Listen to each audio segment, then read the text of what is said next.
Excella Education Study in USA assured scholarship. Contact 9881 96666.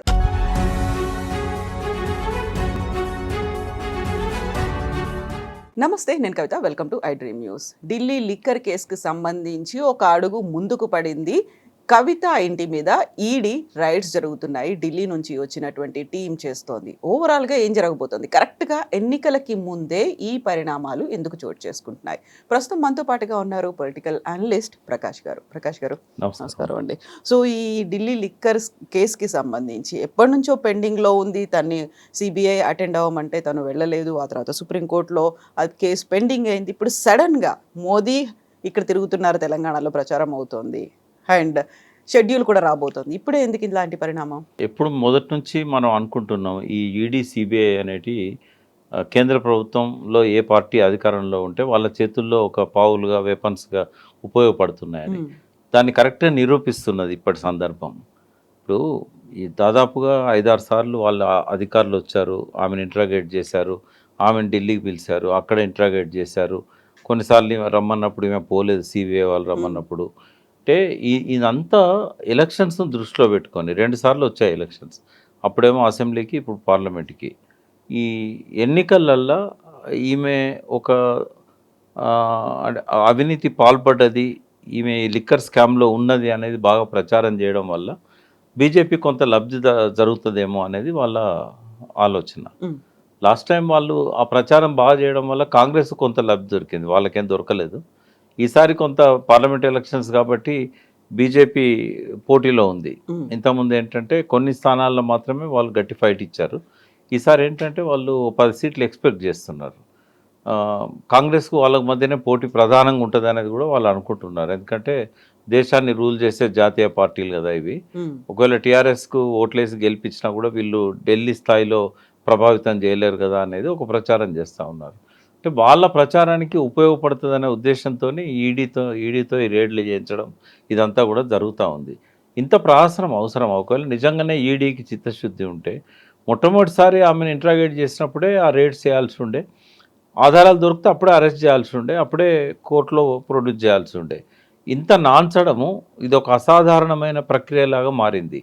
అంటే ఇంతకుముందు చాలా కేసులలో చాలామందిని పెద్ద పెద్ద వాళ్ళని కూడా ఈడీ అరెస్ట్ చేసింది. కానీ ఎవ్వరి విషయంలో జరగనంత ప్రహసనం ఈమె విషయంలో జరుగుతూ ఉంది. అంటే ఇది కేవలం రాజకీయమే తప్ప దీని వెనకాల నిజంగా చిత్తశుద్ధి ఈడీకి లేదు, ఆధారాలు కూడా వాళ్ళకేం దొరకలేదు. గతంలో ఎన్నిసార్లు ఆమెను ఇంట్రాగేట్ చేసినా ఆమె ఫోన్లన్నీ ధ్వంసం చేసిందని చెప్పింది, కానీ ఆమె అన్ని సిమ్ కార్డులు తీసుకుపోయి ఇచ్చింది.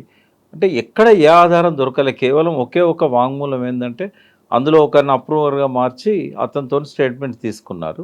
అతను మళ్ళీ కోర్టుకు పోయి నా మీద ఒత్తిడి చేశారు, నేను ఇచ్చింది వాస్తవం కాదని కూడా ఢిల్లీ హైకోర్టులోనే అతను మళ్ళీ పిటిషన్ పెట్టి చెప్పుకున్నాడు. అంటే ఏ ఆధారం లేకుండా ఈ పొలిటికల్ హరాస్మెంట్ అనేది ఏదైతే ఉన్నదో ఇది ఎలక్షన్లలో వాళ్ళ లబ్ధి కోసం ప్రజలల్లో ఈమె పట్ల ఒక దుష్ప్రచారం చేయడానికి బీఆర్ఎస్ పార్టీని, ఎందుకంటే మాజీ ముఖ్యమంత్రి గారి డాటర్ కాబట్టి ఆ రకంగా రాజకీయం కోసం ఉపయోగించుకుంటున్నారు తప్ప ఇంటి మీద రేడ్ చేసినంత మాత్రం దొరికేది ఏముండదు. ఇదంతా పబ్లిసిటీ కోసం చేసుకుంటున్నారు. సో ఇప్పుడు ఇదే కేసుకి సంబంధించి అరెస్ట్ అయినటువంటి Delhi deputy CM Manish Sisodia 1 year నుంచి జైల్లోనే ఉన్నారు. బెయిల్ మీద కూడా ఇంకా బయటికి రాని పరిస్థితి. ఒకవైపు అరవింద్ కేజ్రీవాల్కి కూడా సమ్మన్లు పంపిస్తున్నారు. ఇప్పుడేమో ఈడీ రైడ్స్ జరుగుతున్నాయి.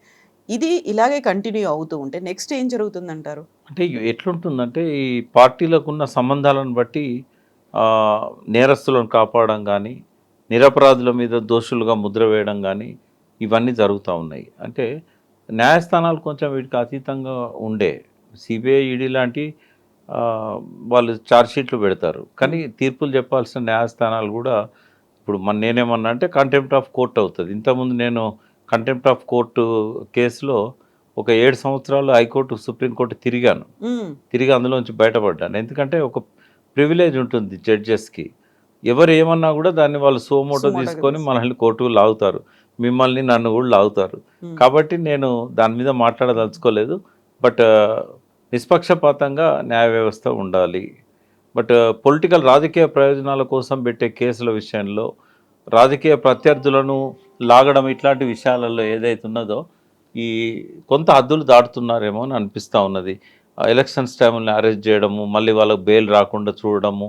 ఎందుకంటే ఇప్పుడు ఫైనల్గా మళ్ళీ పొలిటికల్ ఇంటర్ఫియరెన్స్ లేకుండా జడ్జెస్ అపాయింట్ కావడం లేదు.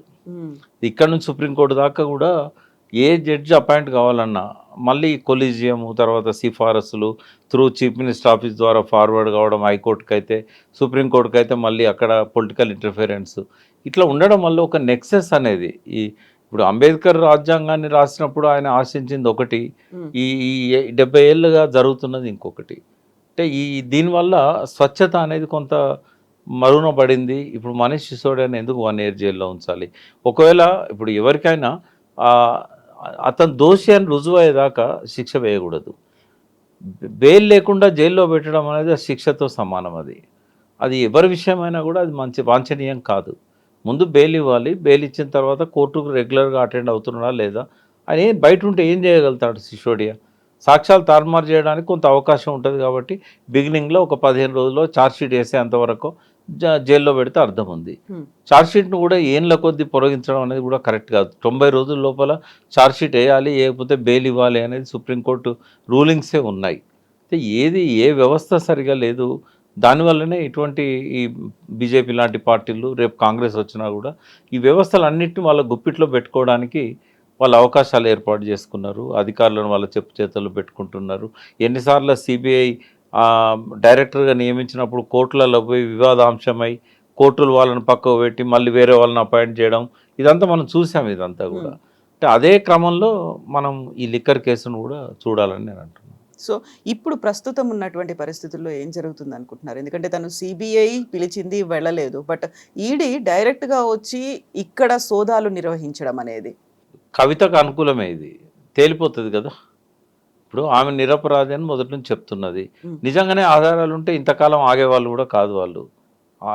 ఏదన్నా ఇప్పుడు రేడ్ చేసినప్పుడు లెక్కకు మించిన ఆస్తులు ఉన్నాయని చెప్పొచ్చు, లేదా మనీ లాండరింగ్ సంబంధించి ఏదైనా దొరికినట్టయితే ఆమెకు ఆ ఛార్జ్ షీట్ పెట్టేటప్పుడు అది బలంగా ఉంటుంది. లిక్కర్ స్కామ్లో ఆమెను అక్యూజ్డ్గా ఆల్రెడీ మెన్షన్ చేశారు. ఛార్జ్ షీట్లో బలంగా రాయడానికి ఉపయోగపడుతుంది. కానీ శిక్షలు పడతాయి వీళ్ళకి ఎట్లాగో. ఒకవేళ దోషి అని రుజువైనా కూడా ఆ కోర్టులో వాదనలలో వేగిపోతుంది. అది అక్కడ పోయేసరికి వాళ్ళు బలమైన ప్రాసిక్యూషన్ సాక్ష్యాలు బలంగా పెట్టాల్సిన అవసరం ఉంటుంది. వాళ్ళకి ఆధారాలు దొరికినప్పుడు అదంతా జరిగే తతంగం. అయితే ఒకసారి తేలిపోతుంది. మళ్ళీ రేట్ సైజ్ జరగవు కదా. ఓసారి ఇది ఇవాళ జరిగింది అనుకోండి, ఇంకా దీంతోనే అయిపోతుంది ఆ ఇష్యూ. ఇంకా మళ్ళీ ఏమి ఉండదు. ఇక ఒకవేళ దొరికితే ఇమ్మీడియట్గా ఆమెను అరెస్ట్ చేస్తారు, బెయిల్ పెట్టి బయటికి తీసుకురావచ్చు, లేదా ఎలక్షన్స్ అయ్యేదాకా బెయిల్ ఇవ్వకుండా కూడా జైల్లో పెట్టే అవకాశం ఉంటుంది. ఒకవేళ ఆధారాలు ఏం దొరకలేదు అనుకోండి, ఇది ఎన్నికల స్టంట్ కోసం చేశారని అనుకోవాలి, వదిలేస్తారు. అంతకుమించి చేసేదేముంది. ఈదర్ వే ఈ ఇష్యూ క్లోజ్ కావడానికి ఈ ఇవాళ రేట్స్ అనేటివి ఉపయోగపడతాయి. సో విచారణకి హాజరవ్వాలి అనేది అయితే లెటర్స్ రూపంలో పంపించారు, కానీ సడన్గా ఈడీ వచ్చింది, సోదాలు నిర్వహిస్తోంది అనేది దానికి సంబంధించినటువంటి ముందస్తు సమాచారం అయితే లేదు. టక్కున వచ్చేసారు, జరుగుతోంది. ఇప్పుడు మళ్ళీ వినిపిస్తోంది కవిత అరెస్ట్ తప్పదు అనేటువంటి ఒక క్వశ్చన్ మార్క్తో వినిపిస్తోంది. ఏ ఆధారం దొరికినా అరెస్ట్ చేస్తారు. ఆధారం దొరకపోతే మాత్రం అరెస్ట్ చేయకపోవచ్చు. అది వాళ్ళు తేల్చుకోదలుచుకున్నారు ఏదో ఒకటి. ఎందుకంటే పార్లమెంట్ ఎలక్షన్స్ దగ్గరలో ఉన్నాయి. ఈరోజు కోడ్ కూడా వస్తుందని అనుకున్నారు కదా, రేపు వస్తున్నది. కాబట్టి అరెస్ట్ చేసినా అవకాశం అయితే ఉంటుంది చేయడానికి.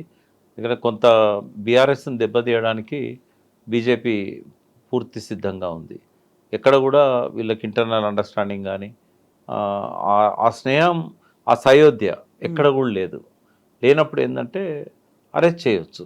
అరెస్ట్ చేసి బెయిల్ రాకుండా కొంతకాలం మనీష్ సిసోడియా లాగా జైల్లో ఉంచే అవకాశం కూడా ఉంది. ఇందులో ఇప్పుడు వినిపిస్తున్నటువంటి ఇంకొక వాదన, ఇవన్నీ ముందస్తుగానే ఊహించారు కాబట్టి కవిత ఈసారి ఎంపీ ఎలక్షన్స్లో బరిలో దిగట్లేదు, నిజామాబాద్ స్థానం కూడా తనకి కేటాయించలేదు అనేది నిజమే అంటారా?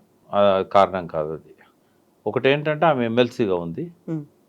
మొన్నటి ఎలక్షన్స్లో ప్రతికూల ఫలితాలు రావడం వల్ల అందులో టార్గెట్ అయింది కూడా కవిత, కేటీఆర్, ఫ్యామిలీ పార్టీ, ఫ్యామిలీ రాజకీయము, ఇట్లాంటివన్నీ జరిగినాయి. కాబట్టి మళ్ళీ ఆ కుటుంబ సభ్యులను నిలబెట్టి మరొకసారి ప్రజల్లో పలచన కావడం ఇష్టం లేదు. కొత్త అభ్యర్థులను, అందులో కొంచెం బీసీ వర్గాలకు ప్రాధాన్యం ఇవ్వాలని చెప్పి కేసీఆర్ గారు అనుకున్నారు. ఈసారి కొంచెం మీరు చూస్తున్నారు కదా, ఒక్కొక్క ఎంపీ అభ్యర్థిని నియమించడం కోసం ఒక రోజంతా ఎక్సర్సైజ్ చేస్తున్నారు. అంతకుముందు ఒపీనియన్స్ తీసుకున్నారు, మళ్ళీ నేరుగా మన అధ్యక్షుడే వాళ్ళ Interaction ఒపీనియన్ అవుతున్నారు. తీసుకుంటున్నాడు. అంటే ఒక ఎక్సర్సైజ్ అయితే జరుగుతూ ఉంది. ఇంతకుముందు ఎన్నడూ టీఆర్ఎస్లో ఇటువంటి చూడలేదు. అసలు ఎవరి పేర్లు డిక్లేర్ అవుతాయో కేటీఆర్ కానీ హరీష్ కానీ కూడా తెలియకపోని పరిస్థితి ఉండేది. అసెంబ్లీ ఎన్నికలప్పుడు అట్లనే జరిగింది. బట్ ఈ ప్రతికూల ఫలితాల వల్ల వచ్చిన మార్పు ఇది. దీనివల్ల కొంచెం మంచి ఫలితాలే రావచ్చేమో. ఎందుకంటే అందరిని విచారించి ఎవరికి ఇబ్బంది లేకుండా అందరిని కూర్చోబెట్టి కన్విన్స్ చేసి ఇస్తున్నారు. నచ్చని వాళ్ళు వెళ్ళిపోతున్నారు. మొన్న నేను మహబూబాబాద్ చర్చ్ అప్పుడు నన్ను ఇన్వైట్ చేశారు. చూశాను, అబ్జర్వ్ చేశాను. సీతారాం నాయక్ నా పక్కనే కూర్చున్నాడు. కేసీఆర్ గారు తన అనౌన్స్ చేసే ముందు ఆడ కవిత పేరు మహబూబాబాద్కి ఎంపీగా మాలోత్ కవిత గారు సిట్టింగ్ ఎంపీ. సీతారాం గారి గురించి చాలాసేపు మాట్లాడారు ఆయన. మన ప్రొఫెసర్ గారికి ఇవ్వాల్సి ఉండే ఇవ్వలేకపోయినాము, తప్పకుండా ఆయనకు సరైన సమయంలో ఆయన మేము చూసుకుంటాము అది అని. కానీ ఆయన బయటకు వచ్చామన్నాడు, 5 ఏళ్ళు వాళ్ళ పవర్లో ఉండి నాకు ఎంపీ ఇవ్వకుండా ఏం చేయలేకపోయినలు, ఇప్పుడు చూసుకునేది ఏముంటుంది. సో అట్లా మాట్లాడతారు కానీ నాకేం నమ్మకం లేదు, నేను నా దారి నేను చూసుకుంటా అని చెప్పి వెళ్ళిపోయాడు ఆయన. బీజేపీ పిలిచింది, ఆయనకు సీట్ ఇచ్చింది. కాబట్టి పాలిటిక్స్లో కొంత ముందట మాట్లాడకపోవచ్చు. కేసీఆర్ గారి దగ్గరికి వచ్చి మాకు అందరికి యాక్సెప్టబుల్ ఈ క్యాండిడేట్ అని చెప్పొచ్చు వాళ్ళు. బట్ బయట పోయి ఎవరికి గోతులు తవ్వే వాళ్ళు తవ్వుతూనే ఉంటారు. ఒక పరిణామ క్రమంలో ఏంటంటే ఇది దాదాపు టీఆర్ఎస్ పుట్టిన తర్వాత 24 సంవత్సరాలకి ఒక సమీక్ష, కనీసం ఒక స్థాయిలో పిలిచి ఆ చిన్న చిన్న పాజిటివ్ మార్పులు, అంత చిన్న చిన్న మార్పులు రావడానికి ఒక పెద్ద షాక్కు గురి కావాల్సిన పరిస్థితి. అయితే కవిత కేసుకి సంబంధించి మీరు ఒక అడ్వకేట్ కూడా, పాసిబిలిటీస్ అనేది ఎలా ఉన్నాయి? ఈడీ ముందున్నటువంటి ఆప్షన్స్ ఏముంటాయి, కవిత ముందుండే ఆప్షన్స్ ఏముంటాయి? ఇప్పుడు పెట్టదలుచుకుంటే ఏ ఆధారం లేకుండా కూడా సాక్ష్యాలు క్రియేట్ చేసి కేసులు పెట్టవచ్చు. వదిలేదలుచుకుంటే రెడ్ హ్యాండెడ్గా ఎన్ని సాక్ష్యాలు దొరికినా కూడా వాళ్ళ సాక్ష్యాలను పక్కకు పెట్టి ఛార్జ్షీట్లో మెన్షన్ చేయకుండా వాళ్ళని కాపాడవచ్చు. ఇవాళ ఉన్న వ్యవస్థ అది. కాబట్టి ఇప్పుడు బీఆర్ఎస్కు బీజేపీ మధ్య వైరం కొనసాగుతుంది. రేపు పార్లమెంట్ ఎన్నికల్లో బీఆర్ఎస్ వెనకాల ఉన్న ఓట్ల కోసం బీజేపీ చూస్తున్నది. కాబట్టి ఆమెను అరెస్ట్ చేయడానికి పాసిబిలిటీస్ ఎక్కువ ఉన్నాయి. కేసును పటిష్టంగా తయారు చేయడానికి అవకాశాలు ఎక్కువ ఉన్నాయి. ఇవాళ ఈడీ రేడ్స్లో ఏం దొరకకపోయినా కూడా దొరికినాయని చెప్పి ప్రచారం చేయడానికి కూడా అవకాశం ఉంది. ఇప్పుడు ఈ వార్త ఇవాళ వస్తుంది, నిజంగా దొరికినాయా లేదా, ఏం సాక్ష్యాలు దొరికినాయా అనేది ఛార్జ్షీట్లో పెట్టి విచారణకు వచ్చినప్పుడు కానీ చాలా టైం అప్పుడు మర్చిపోతాం మనం. ఇప్పుడున్న ఇంట్రెస్ట్ అప్పుడు ఎందుకు ఉంటుంది? కాబట్టి ఏం లేక ఏం దొరకకపోయినా కూడా ఆధారాలు దొరికినాయని చెప్పొచ్చు. డైరీలు నేయచ్చు, ఇంకేదైనా కరెస్పాండెన్స్ దొరికిందని చెప్పొచ్చు, ఫోన్ కాల్స్ ద్వారా మేము ట్రాప్ చేస్తామని చెప్పొచ్చు. పెట్టదలుచుకుంటే వాళ్ళకి అడ్డమేముంది? ఎన్ని కేసులైనా పెట్టి జీవితకాలం కూడా బయటికి రాకుండా ఆపొచ్చు. ఇప్పుడు సాయిబాబా విషయం చూసాం మనం. ఏం ఆధారం దొరికిందని ఇన్ని సంవత్సరాలు వరవరరావు గారు ఆ ఓల్డ్ ఏజ్లో, ఆయన ఇప్పటికి 75 ఏళ్ళ 80 ఏళ్ళ పైన ఉంటాడు. ఆయన కండిషనల్ బెయిల్ పెట్టి ముంబై నగరానికి కట్టడి చేసి చాలా రోజులు ఎర్రవాడ జైల్లో పెట్టి, ఆ భీమా కొరగాం అనే దానికి ఆయనకు సంబంధమే లేదు. అది ఎక్కడనో పూణేలో అహ్మద్నగర్ పోయే దారిలో ఉంటుంది. అంటే వాళ్ళు పెట్టదలుచుకుంటే ఎన్ఐఏ కావచ్చు, లేకుంటే సిబిఐ కావచ్చు, ఈడీ కావచ్చు, ఇవన్నీ కూడా వాళ్ళ పాలక పార్టీల చేతిలో ఉండే సంస్థలు. కాబట్టి కవిత అరెస్ట్ అయినా ఆశ్చర్యపోనక్కర్లేదు వాళ్ళు. ఎస్ ప్రకాష్ గారు, థ్యాంక్ యూ సో మచ్ అండి.